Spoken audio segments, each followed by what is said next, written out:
Welcome to Manager Tools. Today's topic, ethics, part 1. Mark and I record this cast for our Career Tools podcast.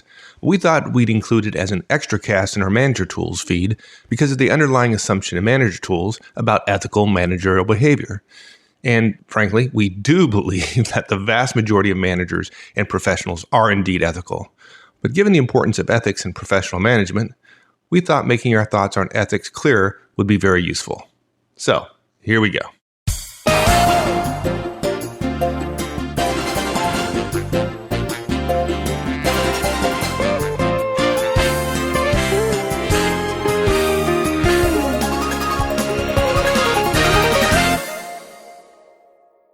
Well, we started this cast with the intention of putting in our new series for newcomers to the workforce, First Job Fundamentals. Right. You heard it here first, folks. First Job Fundamentals. It's coming. But this topic is way too important to not give everyone access to it. Ethical behavior underpins Manager Tools and Career Tools philosophies. We've always taken it for granted that our listeners understand that, and I guess it's time to make clear our stance on ethics. Instead of assuming it away, let's make it clear. Yeah, we've actually said before, I know I say it at conferences, and we may have said it several times on air, that the tools that we recommend really do work. But as some people have asked, my boss uses them and he uses them against me. And we've always, as you say, just assumed away the ethics issue. I mean, that sounds bad. We didn't really do that. But as we've said, our tools could be used for ill. If you're an unethical person, you could trick someone, you could manipulate someone into trusting you by building a relationship with them, and then get a great deal out of them while putting them in what amounts to a career form of harm's way. We've clearly had some folks who come to our conference, and their perspective is that the vast majority of managers or people are unethical, and you have to guard yourself against them constantly. Yeah. And we don't believe that at all. We believe that the vast majority of people, the vast majority of professionals and managers are ethical people, right? And that's where we come from.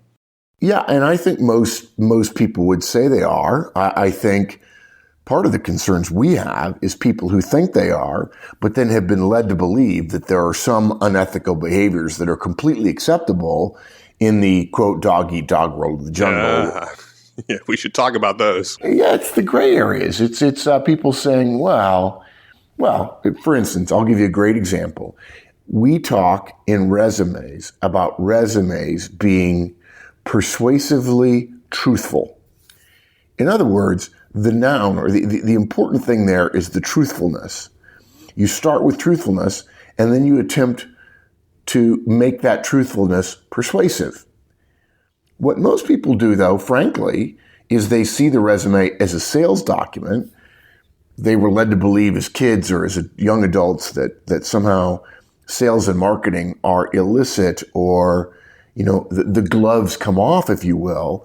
And so they switch and make their resume truthfully persuasive, meaning they start out with persuasive and then attempt to wrestle it back into something that's truthful. And the problem with that is you're going to be in a gray area and somebody's going to disagree on where the line is from mostly black to mostly white.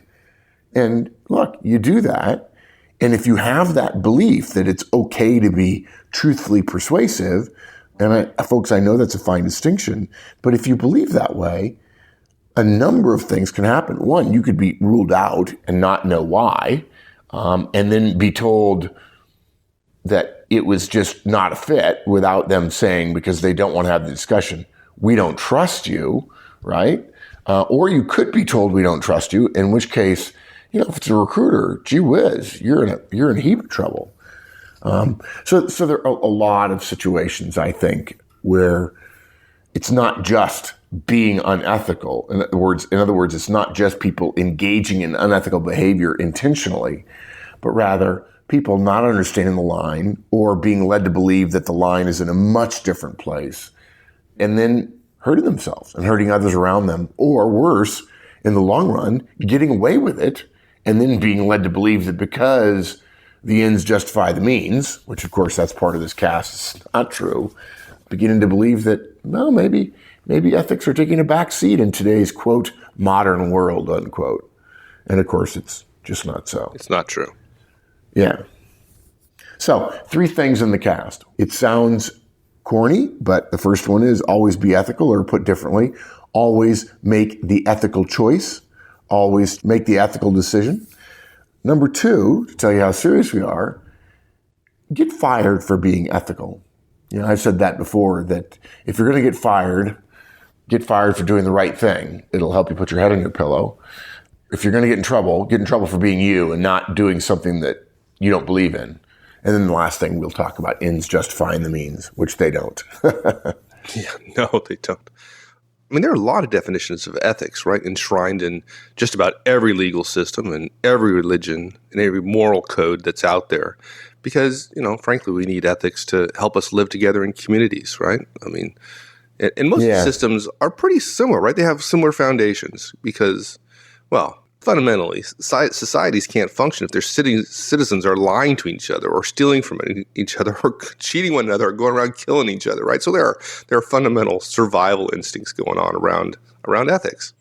Yeah, I mentioned recently a book that I found, one of the most seminal books I've ever read in my life, The Moral Sense by James Q. Wilson. And there's always been an understanding, or at least a misunderstanding, I guess is what you would put it, that morality is somehow driven by religion, belief in a higher power, a god, a deity, or something. It's overcoming our basic instincts. Exactly. But the fact is, it's not. It's necessary. Yeah.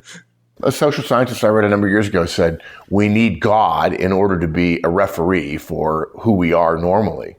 And actually, a lot of people, and Wilson makes the best argument for it, say, no, we're inherently good creatures. And we don't mean in the religious sense of God made us good, but rather simply, if you analyze mankind's behavior, the overwhelming arc of it is we are good. And we are endowed with the ability to make choices which are actually self-defeating. And most animals can't do that. They're wired to protect themselves. We tell people at the conference, dude, that human beings are naturally social creatures. One of the things that DISC teaches us is that half of the world goes through their life with their arm sort of stuck out at arm's length. And if they meet somebody, they generally think of that person initially as unfavorable.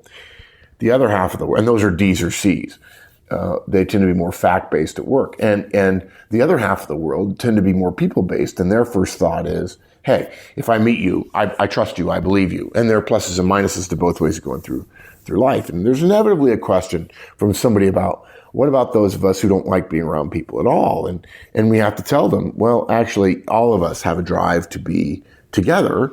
And we tell the old chestnut that, if all human beings were spread out equally across the Earth's surface and given enough money, food to survive on for a short period of time, that 2 things would happen almost immediately. Cities would form. We like to be together. And wars would start. When we get together, we get in conflict with one another.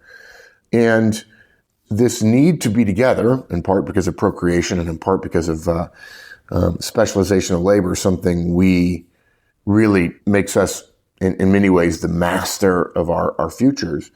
These things create conflict with each other and with the choices we make, such that if we were not moral creatures, one would have to assume we would be extinct simply because of our abilities, the incredible depth and breadth of our abilities. And look, you have to believe it. I mean, how many of us have been in situations where we assume? My favorite one is green light. We don't even think about driving through a green light at a traffic signal. But we're making a fundamental assumption that we so make it fundamentally, and it's so much of an assumption, we don't even think about the fact that the other guy's going to stop. We don't even look, which implies not just that we have data, right? They always seem to stop. We don't even look because we know it, or we tell ourselves we know it. And that rule of somebody else stopping, not just because you could get in trouble, because there are plenty of times when the police aren't around, but rather that we will not do what is always best for us in a self-serving way is part of what undergirds our moral sense.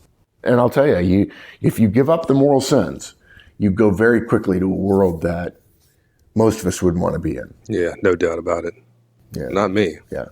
Yeah, exactly. Well, yeah, look at you. You were the deputy honor captain at West Point when you and I were there, class of 82. We learned one of the simplest codes in the world and widely regarded as one of the very best. A cadet will not lie, cheat, nor steal, nor tolerate those who do.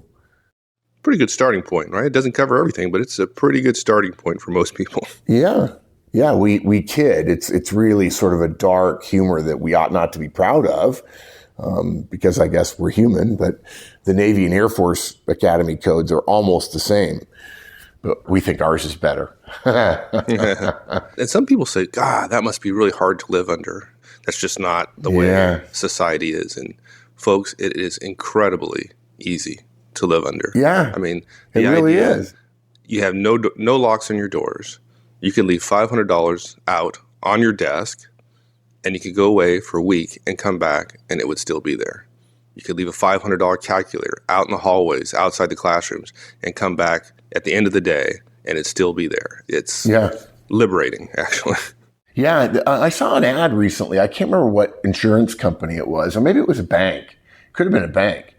And they were in a public place and they had a briefcase full of $100,000. And they walked up to a person and said, listen, I have to go do this. It's going to take me 2 or 3 minutes. Can I leave this case of money with you? And invariably, nobody walked away with the money. You know, it was all on hidden camera and that kind of stuff, but people trusted it, it's a nice thing. People doing a good thing. Let's talk about the dark side of that, though. Let's talk about lying and cheating and stealing. Look, lying is wrong. As a professional, which we love that word, but as a professional, it's wrong to lie. And being a professional means embracing part of the moral code of, I suppose, not just truth-telling, but the belief that your behaviors are a small representation of the kind of person you are and the society, what kind of society you want to live in. In other words, if we all behave a certain way, whether you think the culture is X or not, if we all behave X, we are living in culture X. And as we've said many, many times before on Manager Tools and Career Tools, even if you put aside the morality of the issue for a moment about lying, to tell a lie is inevitably to put your own desires above that of someone else. And usually what that means is to the detriment of the organization. I mean, it's rare that, well, what's good for me is good for everybody, good for the organization, even if it hurts other people. And that's inherently the driver behind the tale of the CEO who is bankrupt, morally bankrupt, right? Oh, well, it benefits me, so therefore it's good for the company. And we don't intend to suggest that you should not, which is a word we rarely use, the should word here at Manager Tools and Career Tools, but you should not lie simply because it would mean you're not professional. We recommend not lying because in the long run, it's better. As one of the Covey family said recently, there's a book called The Speed of Trust, that if you trust one another, if you don't have to validate everything and verify everything, because you can believe what people say, which is to say that you have evidence that they won't lie or haven't lied or don't lie, then you save time and you save money and it's more efficient. And look, if you're a member of an organization, which is fundamentally at the heart of everything Manager Tools and Career Tools does, you've already struck a bargain with your organization. Your best work for their cash. The moment you start harming the organization or putting yourself first is the moment you start saying, I'm not keeping up my side of the bargain. And by the way, I have to say, when I took a couple of classes on ethics, one of the things that the professors invariably said was, the word ethics doesn't imply righteousness. Ethics is just rulemaking in the same way that measuring something doesn't necessarily mean I have a good measurement. I can measure something and discover I'm bad at it. One can have bad ethics. So maybe the unofficial title of this podcast ought to be open parentheses, good, close parentheses, ethics. Right. So to be clear, our recommendation here is when you are given the choice, when there's an opportunity, folks, to tell the truth or not to tell the truth, we recommend you tell the truth. Okay, let me ask you a question, though. Let me push you on that a little bit, this whole truthfulness thing. Let's say I go to dinner, and the host serves me peas, okay?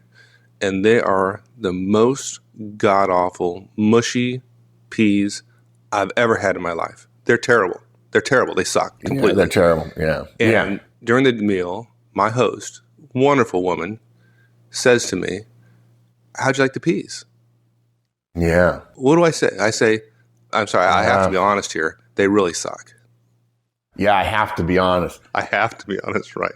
Yeah, in fact, that phrase has crept into our language in a way that I find is not helpful. I think I certainly know that I have a habit of adding verbal fluff to what I say, and I have to be honest here is often a telltale sign of dishonesty. Okay, raise your eyebrows.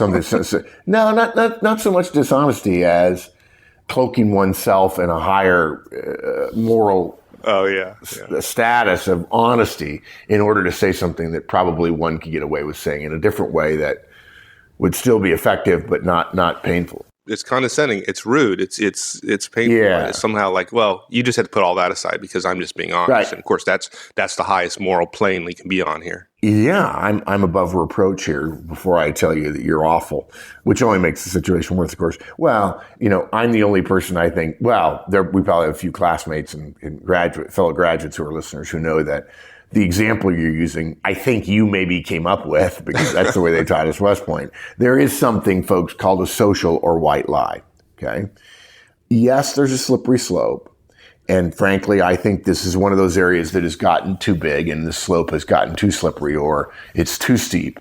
And most of us, and myself included at times, do it. And we, hopefully you still have enough of a moral compass to regret it and to toss and turn before you go to bed that night. But the answer is it's not okay to say the peas are terrible. You are allowed, in some cases, to tell a white or social lie in order to protect someone else's feelings. At least in this case, the example would be feelings.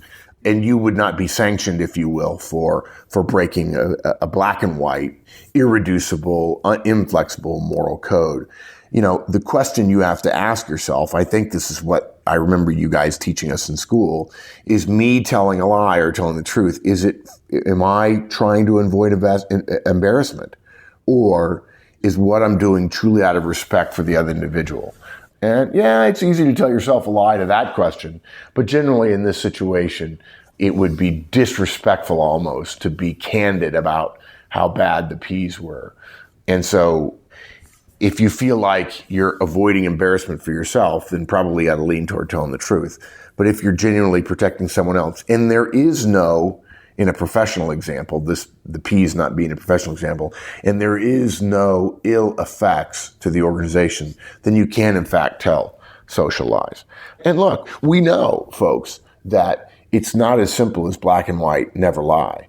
What we can say is ethics, making good choices, the rules that we live our lives by.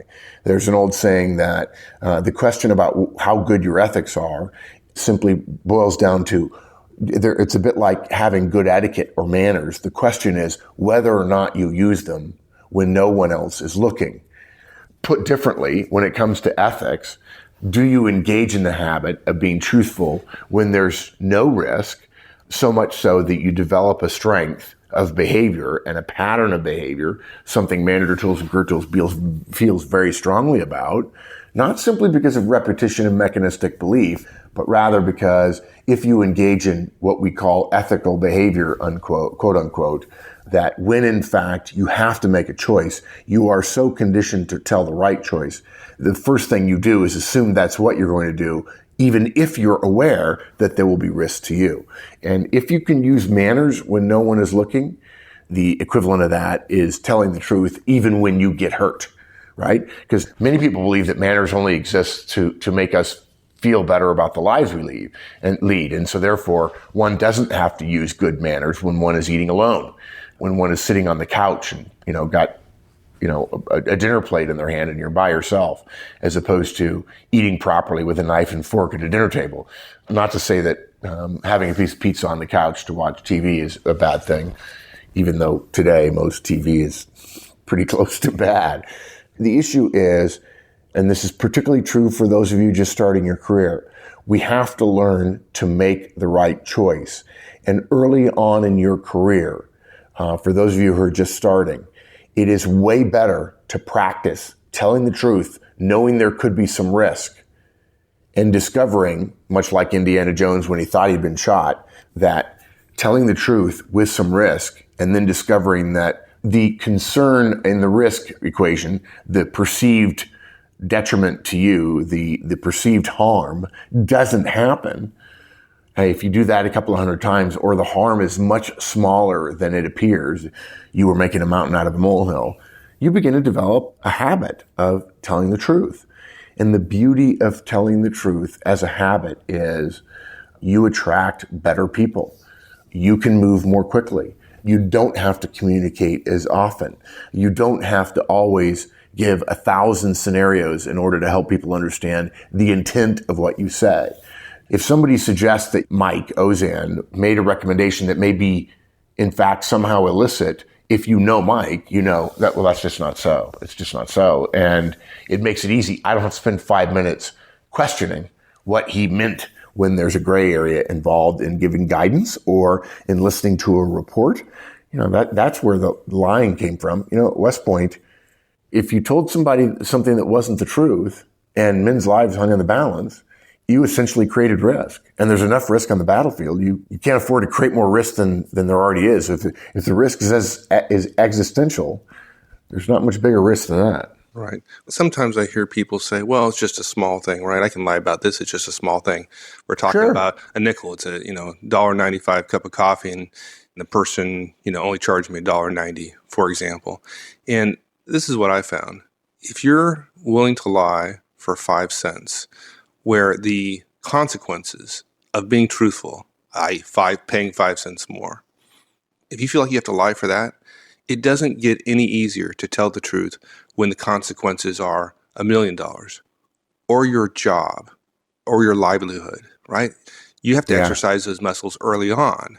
Be truthful under the simplest of conditions so that when it gets to be a hard decision, when the consequences are high, you've developed that muscle.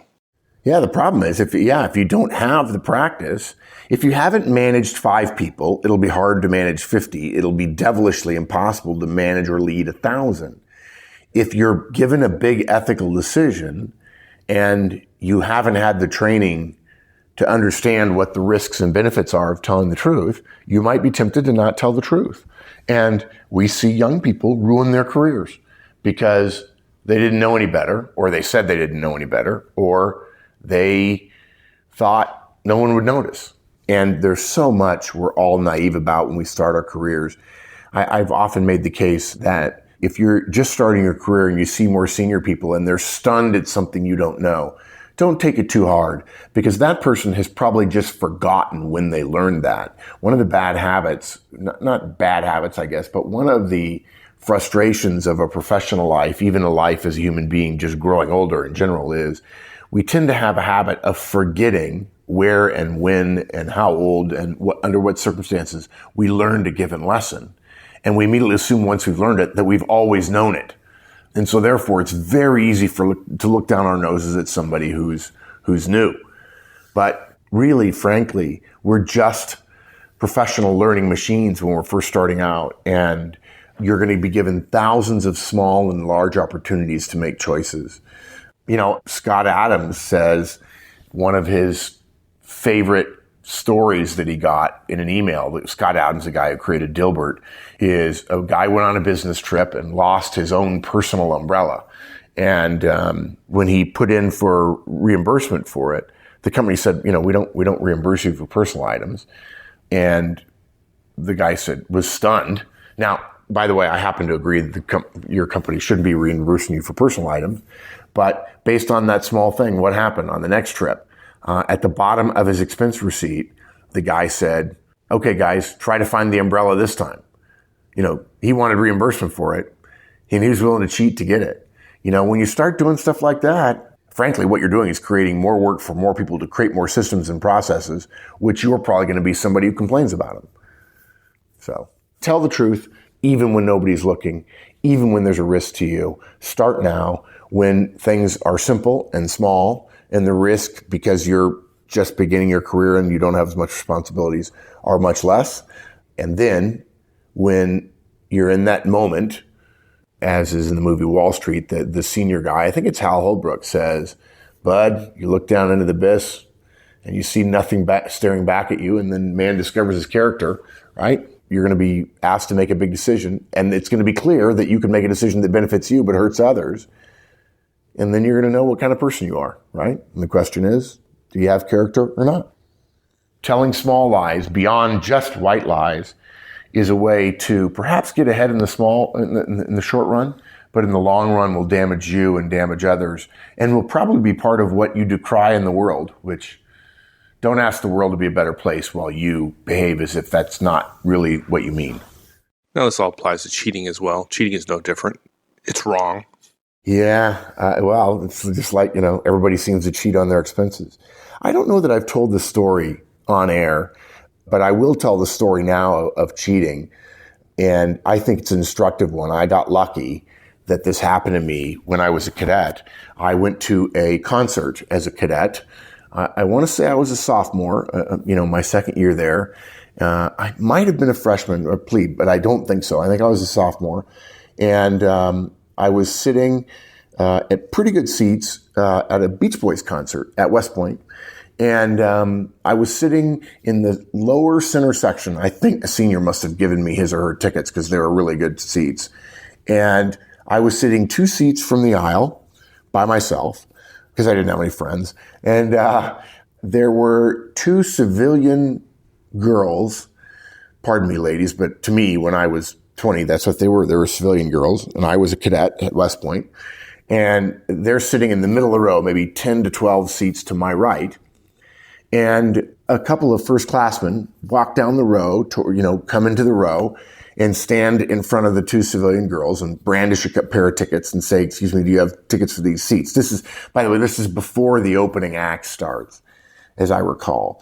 And they said, the girls said no, and it was clear to me they were pantomiming that they had seats in the upper balcony, but they thought, what the heck, maybe nobody will take these awesome seats. And they really were good seats right in the middle, maybe 20 rows back from the stage. And the guy said, "Well, sorry, we have to ask you to leave." And the girls got up and walked in front of me. And I realized that, they didn't have tickets to those seats or any other seat around the area. I said, "Hey, look, if you're looking for good seats, these seats next to me to my left are empty. You can sit there until somebody kicks you out." Right? So they sat there. And I think I might have tried to talk to them, but I was no ladies' man. So nothing, I was not successful, even though perhaps I had just done them a big enough favor that they might have been inclined to at least engage me briefly in conversation. I don't recall being very effective anyway. All of a sudden, not all of a sudden, but short time later, another firstclassman is standing way at the other end of our row, 40 feet, 50 feet to my right. And he's having a conversation with the 2 firstclassmen who had just kicked these young ladies out of their seats. And he comes down the row as well and is talking to them. And then next thing I know, he's coming and he's standing right next to me, and he's sort of leaning over me, and he brandished his 2 tickets in front of the girls sitting to my left. And he says, "Excuse me, ladies, do you have tickets for these seats?" Very polite, very, as we would call cadet etiquette, which is cadet etiquette. We were taught to be polite and gentlemanly and so on. And the girls said, "No, again, of course we don't," and he says, "Well, I'm sorry, I'm going to have to ask you to leave." And he sits down right next to me in one of the 2 seats right next to me. And then he turns to me before the show starts and he hands me these 2 tickets and he said, "Will you pass these tickets back to the center of the row?" I said, "Yeah, sure, no problem." And I passed them back to the center row, but a chill went through me because I knew what he'd done. I mean, I couldn't even fathom it at the time, but I knew what he'd done. He realized his buddies had told him, "Hey, those girls are sitting in seats that they don't have tickets for. All you have to do is ask them to move. Ask them, do they have tickets for those seats? And then you could sit there." Right. Act as if those tickets were to those seats, right? Lie, essentially. Yeah. Yeah, which is to create a belief in another person, which is to mislead, which is, of course, yes, it's to lie. And in a sense, even further cheating, right? Because he didn't have a ticket to that seat and he's benefiting by getting that seat when in fact he didn't have it. And I can't remember, I'm assuming it was more expensive or, well, if nothing else, even if it wasn't more expensive, it certainly was more rare and more coveted. It was more valuable, even if it wasn't more expensive, which arguably would be the same thing. In any event, I panicked. Because a cadet will not let you steal nor tolerate those who do. And for those of you who don't realize it, if he had discovered in a moment of clarity an hour later or 3 hours later, before he went to bed, that, oh my gosh, I just misled someone on purpose. And by the way, because we were cadets, the civilian girls knew full well we were under an honor code, and people around cadets always assumed that cadets were telling the truth. So that was working in his favor. If he were to have gone and turned himself in to an honor representative, one of his classmates in his company, and then said, and by the way, another guy saw me, and that was me, and I didn't turn him in, he might have been given leniency because he turned himself in. I don't know if that would have happened, but I would have been in the dock and in trouble, because I would have been in a great deal of trouble and very easily could have gotten kicked out for having observed an honor violation, but not turning someone in. And as it turned out, I realized it, and I told him halfway through the show during the intermission, I was shaking. I said, "Sir, I'm really sorry, but I think you just committed an honor violation. I'm really sorry. I felt awful. The concert was ruined for me, and the Beach Boys were pretty awesome, and I didn't get to appreciate it." And he said, No, I didn't. I said, well, okay. I just want to tell you, I got to go report this. And hoping, of course, that nothing happened, right? That the honor guys say, no, you're mistaken. It's a gray area, whatever. There's also, he outranks me, and there's always the fear that if in fact the honor committee or the honor board or the investigation determines that he was in the right, even though the code is very clear, and I always believed that you could legitimately, honorably, as terrible as it sounds, honorably accuse someone of breaking the honor code. A guy 2 levels above you, they have power, right? You try to avoid getting yourself in a situation where you think you've acted honorably, but if the honor committee says he acted honorably, then maybe I was the one that was wrong, and maybe there would be, not punishment, though I knew there wouldn't be any punishment, but I could be shunned a little bit as somebody who had a little too careful a definition of honor and didn't understand that things were flexible and you can't go through life being completely black and white. Well, as it turns out, I turned him in. I'm assuming he talked to his honor representative too. In a cruel twist of fate for him and I, it turned out this was late in the school year. He is a senior. By the time his, quote, trial, unquote, or what's called an honor board finished, we were then a few short weeks of his graduation. So he had been there at West Point for 4 years. And as it turned out, this person was the cadet in charge, essentially the captain, if you will, of one of the cadet choirs, religious singing group, obviously. And the person whom I turned him into in my company, a great guy by the name of Jack Joseph. Jack, if you're listening, I still admire and respect you.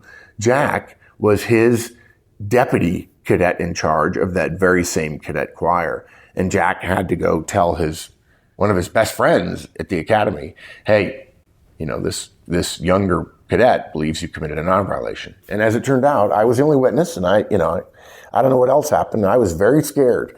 And Mike, you may very well have been on the board or had something to do with it. Well, no, you weren't on the honor committee yet. Not at that point. In sophomore year. And the honor committee found him guilty of committing an honor violation. And he was kicked out of the academy within a month or a few weeks of graduating, all for a seat at a concert. And he already had a ticket. It just wasn't that good a seat. And I never forgot it. It still to this day sort of chills me to think that it can be that simple. And I think he thought he was doing an okay thing. I mean, he probably in hindsight realized, oh my gosh. But folks, if you're not careful and you start a habit early in your career of making the easier choice, I think I've said before that my favorite part of the cadet prayer is the cadet will not like you or make us to choose the harder right instead of the easier wrong. And he chose the easier wrong, and the consequences were devastating for him. So I probably shouldn't have told that long a story, but it's instructive to me of how easy it is and how small things can be and how big the implications can be. Absolutely. Thanks, everyone. Hope you enjoyed it, and we'll see you back here again next week. In the meantime, check out the discussion forums, www.manager-tools.com/forums. Hope to see you there. So long, folks.